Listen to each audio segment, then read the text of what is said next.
Good day everyone! This is Aldon Francia and welcome back to my channel!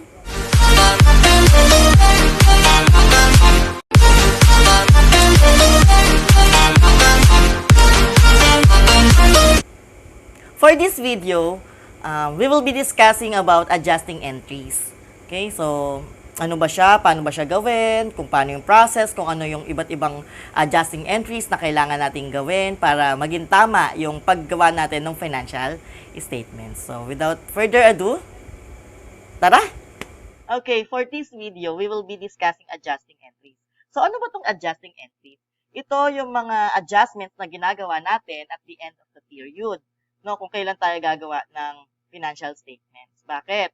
Kasi bago tayo gumawa ng financial statements, dapat ma-check muna natin kung tama ba yung amounts or yung ending balances ng ating bawat account titles. So for this video, gagawin ko kayo ano-ano ba yung mga adjustments na kailangan nating gawin. So let's start.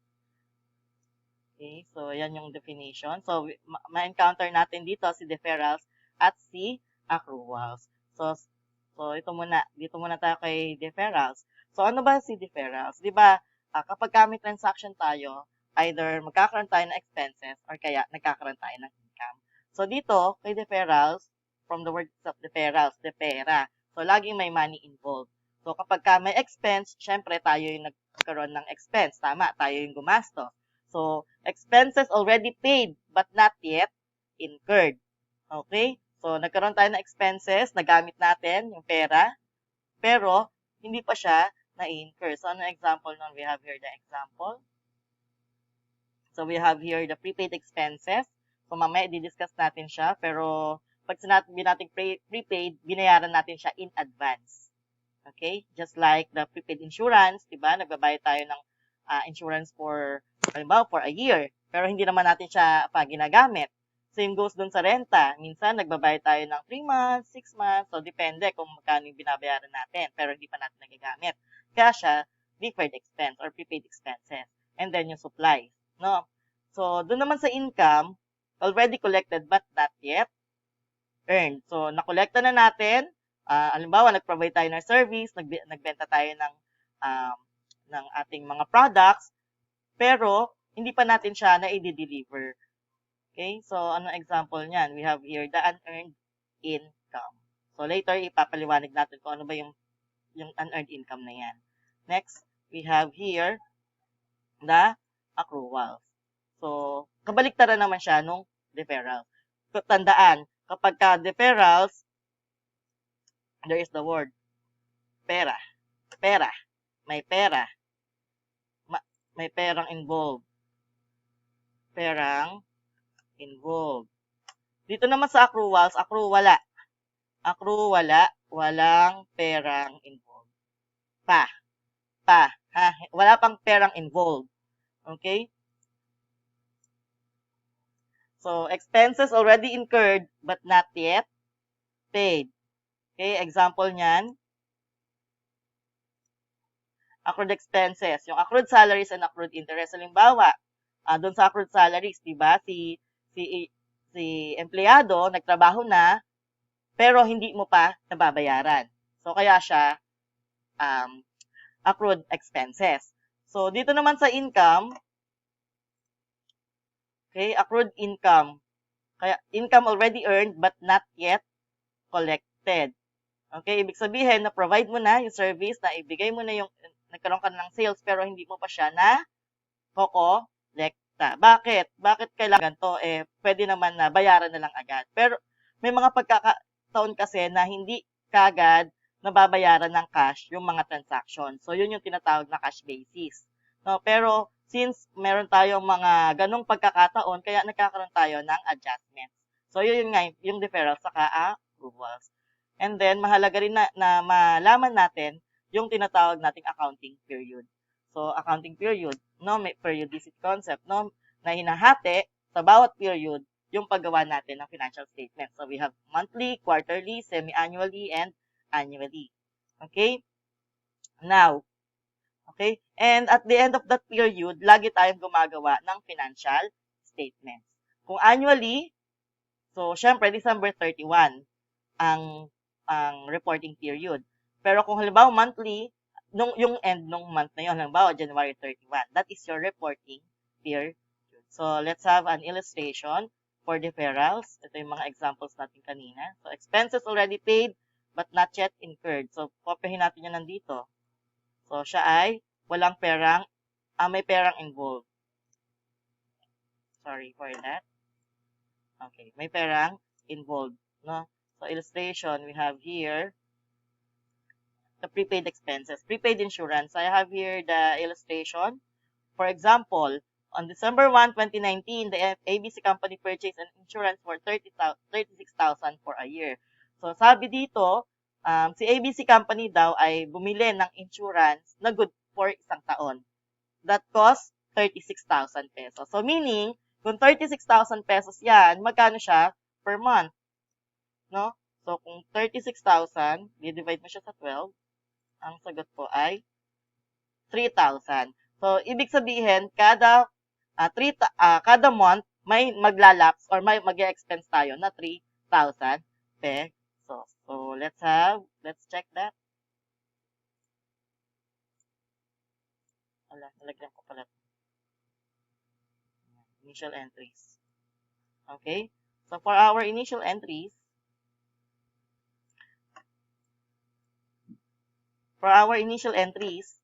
so, syempre, bumili tayo ng insurance. So, magkakaroon tayo ng tinatawag na prepaid insurance. I-debit natin siya because prepaid insurance is an asset account. Okay? Next. So, since bumili tayo, of course, magkakaroon tayo ng credit ng cash. Oh, by the way, guys, so kung hindi pa kayo familiar dun sa normal balances ng account, I will link down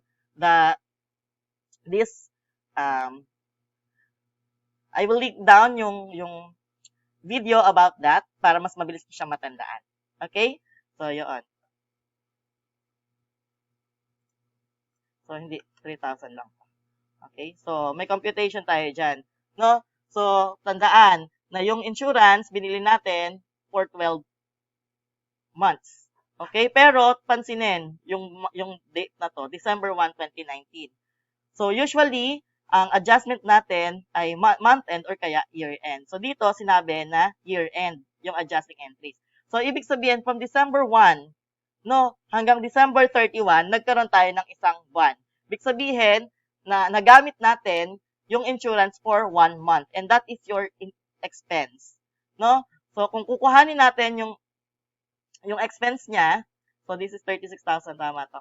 So, yung expense niya, no, yung 36,000 times 1. Ibig sabihin, 1 month lang yung nag-expire from December 1 to December 31. Times over 12. Ulit, 36,000 yung amount kung magkano siya for a year times 1 over 12. Meaning, kinukuha lang natin yung 1 month nung 12 months. So, paano yung magiging adjusting entries niya? So, syempre, nag-expire yung 1 month. So, yun yung 3,000 pesos. So, gagawin natin siyang expense. Insurance expense, 3,000. And credit, prepaid insurance. Bakit natin credit yung prepaid insurance? Kasi nga, bababa yung value niya by 3,000. So, let's have the T account for this one. So, ito yung prepaid insurance natin, saka yung insurance expense. Diba, nung una, initially, nag-debit tayo ng 36,000. So, dito may debit, 36,000. And then, nag-credit tayo dito ng 3,000.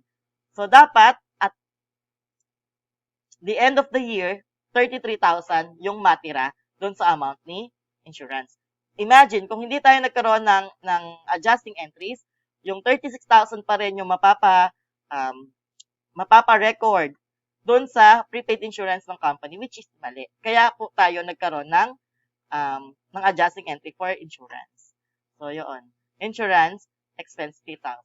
Kasi kung hindi tayo magkakaroon ng insurance expense, dito, tataas yung income statement natin. So, later on, doon sa mga susunod na videos natin, ipapakita ko sa inyo kung paano gumawa ng income statement. Okay? Next. Yan yung prepaid insurance. Now, we have here the prepaid rent. So, on August 1, 2019, the ABC company paid 120,000 rent for 6 months. What would be the adjusting entry at the year end? So, ibig sabihin, from August 1, August, September, October, November, December. So, may 5 months na nalapse. Ibig sabihin, nag-expire. Nagamit na yung 5 months na yon. Tama? Oh, um, okay? So, paano siya? So, yung computation niyan is 120,000 times 5 over 6. Kasi, bakit 5? Kasi 5 months yung naglapse over 6 months. Ito yung 6 months na period na pwede mo magamit yung iyong renta. Okay? So, magkano yung amount niyan? So, 100,000. So, anong initial entries? Ibig sabihin pala na initial entries, ito yung entry na gagawin mo before ka magkaroon ng adjustment. So, since ito nga, bumili ka ng August 1, so, dapat noong August 1, nagkaroon ka ng prepaid rent na 120,000 and credit mo ng cash na 120,000 kasi bumili ka ng rent. Nagbayad ka ng renta. So, doon naman sa adjusting entries mo, magiging ganito siya. Rent expense, debit, for 100,000, and credit mo yung prepaid rent for the same amount. Kasi nga, kailangan mapakita mo na ito na lang dapat yung matitira doon sa iyong prepaid rent. Magkano na lang dapat ang matira? Dapat may matira ka na lang na 20,000. Kasi nga, di ba, nagamit na nga yung 100,000 which is equivalent to 5 months. So, yung 20,000, ito yung natitirang 1 month na lang doon sa iyong renta na binayaran. Kaya siya, ganyan. Okay, next. Supplies. So, on November 30, 2019, ABC Company purchased supplies worth 50,000. A physical count was conducted at year-end and it shows that there is 12,000 supplies. So, ano nangyari dito? Noong November 30 daw, bumili daw ng 50,000 na supplies. So, meron tayong initial entry na debit supplies for 50,000 and then credit cash for 50,000. Okay? Ngayon, nagkaroon daw ng physical count nung nung year end. So, nasabi na 12,000 na lang daw yung natira. So, ibig sabihin, ito yung natira. Dapat maging ganito yung balance ng supplies at month end. So, anong gagawin natin? So, syempre, para malaman mo kung magkano ba yung nagastos o yung, na-expense dun sa period, minus mo lang siya. No, yung 50,000, ima-minus mo yung kung ilan yung natira para makuha mo yung expense. Okay, so supplies expense, 38,000, debit, and credit mo yung supplies. So, ano mangyayari sa supplies? Dapat, sabi, di ba, at month end, dapat 12,000 na lang siya. So, dapat, 12,000 na lang yung matira sa kanya. Okay? So, let's see. Supplies mo. Nagkaroon ka ng debit initially na 50,000, ito yon. At nagkaroon ka ng credit na 38,000. So, tama na natira lang ay 12,000. Kasi ito na yung magre-reflect dun sa iyong balance sheet. Ano? So, dun sa iyong statement of statement of financial position. Okay? So, ito naman yung iyong supplies expense. 38,000. So, pansinin, dito, nag-credit ka sa supplies, pero may debit ka pa rin. No? So, laging ganon, laging balance, debit at credit mo. Next. Okay. Next, we have here the unearned income or liability. So, income already collected but not yet earned. So, may mga pagkakataon kasi na ikaw mismo yung nakakolekta ka na pero hindi mo pa napoprovide yung service or kaya hindi mo pa na-deliver yung goods. No, for example, just like this one. On November 1, the ABC company received advance payment worth 50,000 for their cleaning services. During the year end, the clients were able to avail the cleaning services worth 32,000. Ulit, nung November 1 daw, so nagkaroon ka ng advance, naka-receive ka ng advance payment. So, naka-receive ka ng cash. So, ang credit mo, of course, ay unearned cleaning revenue. This is a liability account. Ibig sabihin, meron ka pang obligasyon na i-provide yung service, which is the cleaning services, dun sa iyong kliyente na nagbayad sa'yo in advance. Pero, at month end, adjusting entries, na-avail nila yung 32,000. Meaning, yung 32,000 yung na-expire. Tama? Yung gagawa natin ng adjusting entries. So, debit, unearned cleaning revenue. So, syempre, i-debit mo na siya para mabawasan ng 32,000 and i-credit mo na yung cleaning revenue. Kasi nga, since this is already na-earn na natin, so magiging income account na siya, which is your cleaning revenue. Okay? So, yan siya. So, okay, so kung gagawa tayo ng T account, okay, so ito siya. So, we have here, yan, unearned cleaning revenue.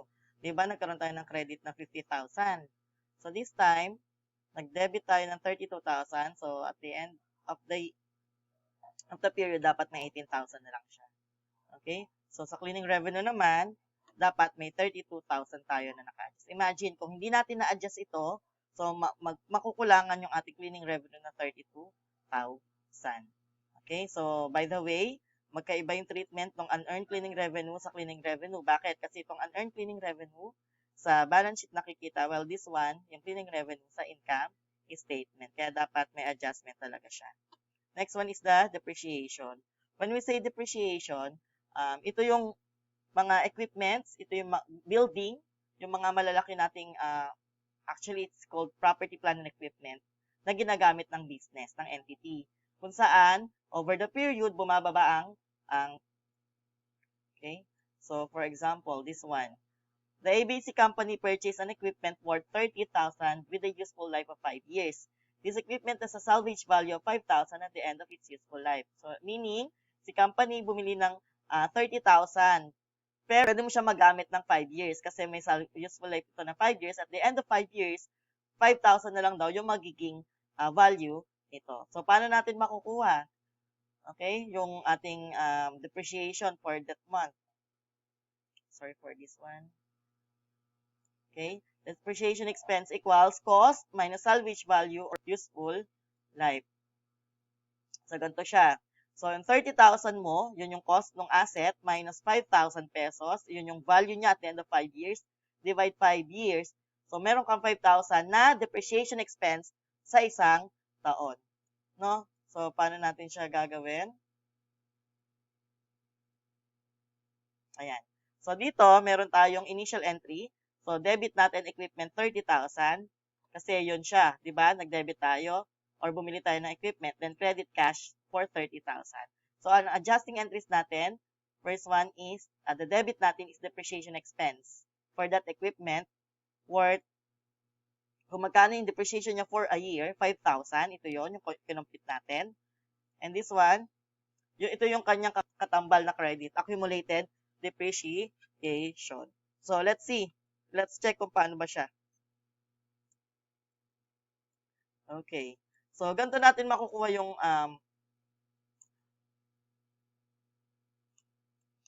okay, so ganito natin makukuha yung yung kanyang value.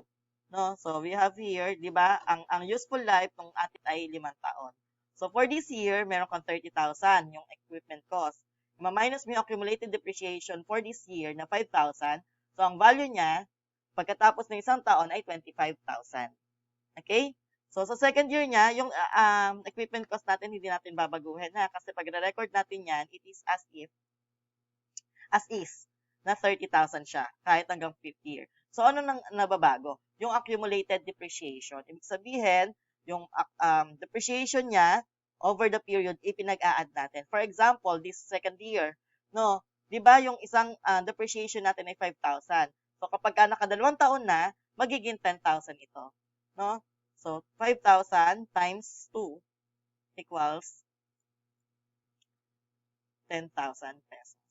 So, magkano na lang value niya at the end of second year? Dapat, ang value na lang niya ay 20,000 pesos. So, same goes with the third year. No, ang accumulated depreciation ay 15,000 kasi 5,000 times 3 years. So, ang value niya at the end of third year ay 15,000. So, sa fourth year, 20,000 yung accumulated depreciation. Yung value niya, 10,000. At yung fifth year, yung accumulated depreciation niya ay 25,000. So, dapat ang value nito ay 5,000. So, tama siya. No, sabi kasi kanina, yung salvage value niya ay 5,000 at the end of 5 years. So, ganun yung pag-compute ng depreciation. So, let's move on with the accruals naman. So, accruals naman, ito yung kabaliktaran, di ba? Sabi kanina, kung yung isa, may perang, meron siyang perang involved. So, ito. Walang perang involved at the moment, no? Nung nagkaroon ka ng transaction. Okay, so we have here, ito yung mga examples natin kanina. Okay, accrued expenses, accrued income, collectible account. So, we have here the accrued salaries as part of the accrued expenses.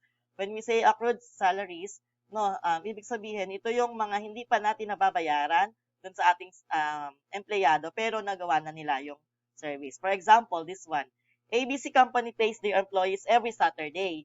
It is a 6-day work week, 30,000. Assume that December 31 falls on Thursday. Kasi, di ba, usually yung recording period natin at the end of the year or at the end of the month. For this one, December 31. Sabi dito, binabayaran daw ni ABC Company yung kanyang mga empleyado every Saturday.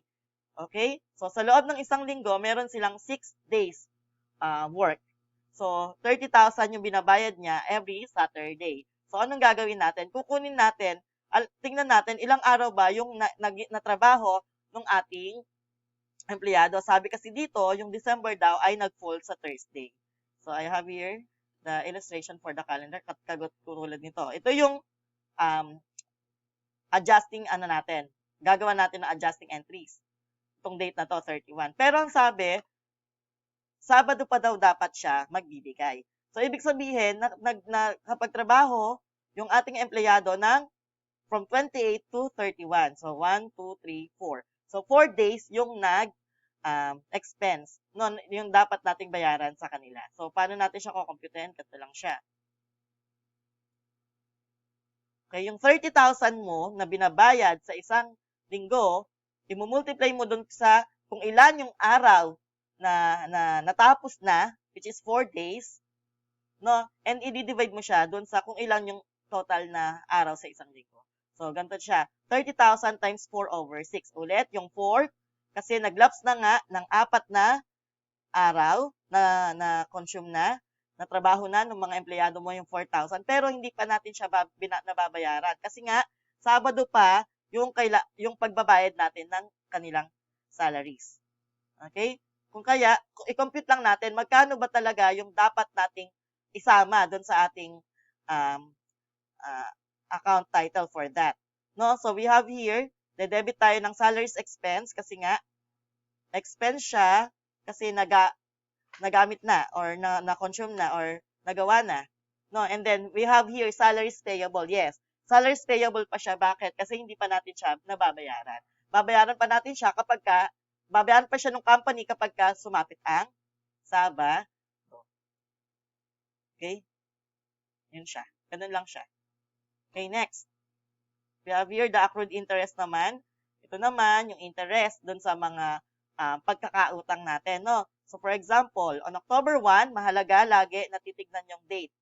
On October 1, the ABC Company borrowed from a bank an amount of 250,000 which carried an interest of 20% per annum. So, yung 250,000 ng ating ng ating business dun sa isang bangko ay merong 20% na patong. Pang ito. So, kung papansinin, we have here October 1. Pero, yung assumption natin, no, na December 31, for this whole presentation, December 31 yung reporting period natin. So, from October 1, kasi October 1, kasama siya, November, December. So, 3 months yung kailangan nating i-expense. So, paano siya? Okay, so, ito siya. So, para makuha natin yung interest expense, we have here, or the interest, principal times rate times time, or equals I equals PRT, di ba? So, we have here 250,000, ito yung principal. Yung rate natin ay 20%, and yung time natin, kasi nga, 3. October, November, December, 3. And then, divide 12. Kasi nga, sabi, yung 20% ay per annum. Ano? So ang answer niyan ay 12,500. So we have here the debit, interest expense, 12,500. Credit, interest payable, 12,500. Okay? So ito siya. Interest payable natin for a year. Kung magkano siya for a year, ito yung 12 natin, no, kasi isang taon, ay 50,000. Ngayon, nagbayad tayo ng 3 months, 3 over 12, 12,500. Then, yung matitira for the next year, yung interest payable natin, which is for 9 months, ay 37,500 na lang. Okay, after ng adjustments. Next, accrued income. Income already earned but not yet collected. Okay, for example, on December 31, the ABC company provided a cleaning service to a client worth 4,000. The client was billed for this amount. Ibig sabihin na i-provide na natin yung service, 'di ba dapat pag napoprovide natin yung service, meron tayong kita. Pero this time hindi pa tayo nabayaran. So that is yung accrued income natin. So anong gagawin natin? 4,000. So mabilis lang 'to. Debit natin accounts receivable 4,000 kasi nga na-earn na natin siya pero hindi pa tayo nakabayaran. Then since earned na siya, nagawa na natin, wala na tayong obligasyon pero yung kliyente natin may obligation sa ating nabayaran tayo. Kaya nag-ano na tayo ng cleaning revenue. Okay? Next. Uncollectible account. When we say uncollectible accounts, these are actually, di ba, kagaya nito, meron tayong accounts receivable, hindi, may assumption na hindi lahat yan ay makokolekta natin. Okay, kaya tayo nagpo-provide ng uncollectible accounts or doubtful accounts na siya ay tinatawag na contra asset, which is contra accounts receivable kasi binabawas natin siya sa accounts receivable, just like for this one. Assume that the company provided cleaning services on account worth to 50,000. The company expected the 1% of this amount to be uncollectible. Ibig sabihin, doon sa worth 250,000 niya na kinita, dapat na accounts receivable, meron siyang 1% na ina-assume na hindi pa makokolekta. So, mabilis lang siya. I-multiply lang natin yung 250,000 sa 1%. And then, ang adjusting entries niya ay this one. Uncollectible account expense, kasi nga, ibabawas natin siya, kaya siya expense, no? So, ganito siya. 2,500, and we have here the allowance for uncollectible 2,500. Okay? So, kung halimbawa yung accounts receivable natin,